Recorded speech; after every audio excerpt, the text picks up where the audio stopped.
Hi friends, Miss Melton and I miss you so much and love you so much, and we're just so sad that we're not able to see you in person, but I hope that this video and this read aloud makes you a little bit happier, and I hope you're enjoying the good weather, and just know that we miss you. So today we're going to be reading The Kissing Hand. Some of you guys may have read this before. I read this to the kids that I babysit and they love it. So it's called The Kissing Hand by Audrey Penn and illustrated by Ruth E. Harper and Nancy M. Leake.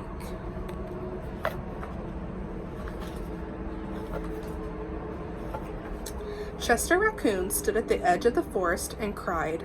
"I don't want to go to school," he told his mother. "I don't want to stay home with you. I want to play with my friends and play with my toys and read my books and swing on my swing. Please, may I stay home with you?"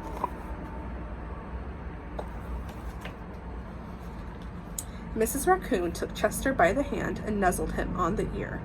"Sometimes we all have to do things we don't want to do," she told him gently, "even if they seem strange and scary at first, but you will love school once you start."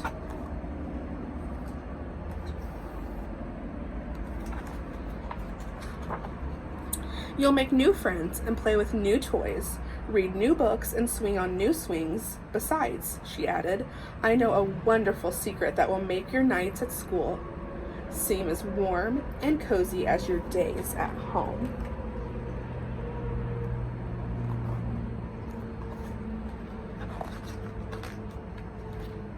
Chester wiped away his tears and looked interested. "A secret? What kind of secret?" "A very old secret," said Mrs. Raccoon. "I learned it from my mother, and she learned it from hers. It's called the Kissing Hand." "The Kissing Hand?" asked Chester. "What's that?" If you're watching this with someone, go ahead and tell them what you think the kissing hand might be. "I'll show you." Mrs. Raccoon took Chester's hand and spread it open his tiny fingers into a fan. Leaning forward, she kissed Chester's right in the middle of his palm. Chester felt his mother's kiss rush from his hand, up his arm, and into his heart.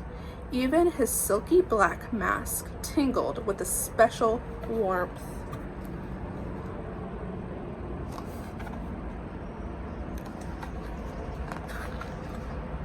Mrs. Raccoon smiled. "Now," she told Chester, "whenever you feel lonely and need a little loving from home, just press your hand to your cheek and think, 'Mommy loves you. Mommy loves you.' And that very kiss will jump to your face and fill you with toasty, warm thoughts." She took Chester's hand and carefully wrapped his fingers around the kiss. "Now, do be careful not to lose it," she teased him. "But don't worry, when you open your hand and wash your food, I promise the kiss will stick."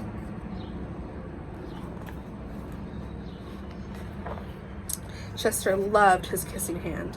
Now he knew his mother's love would go with him wherever he went, even to school.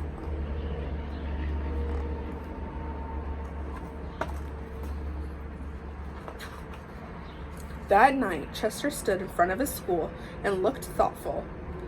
Suddenly, he turned to his mother and grinned. "Give me your hand," he told her.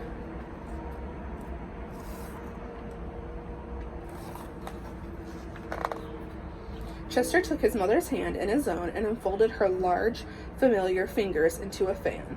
Next, he leaned forward and kissed the center of her hand.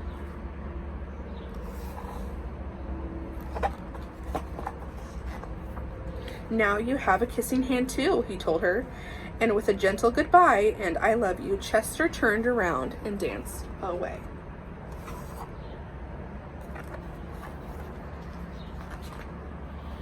Mrs. Raccoon watched Chester scamper across a tree limb and enter school.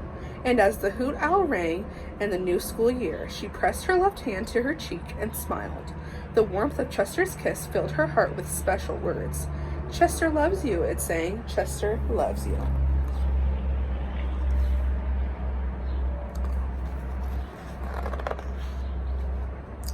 And that looks like his new school.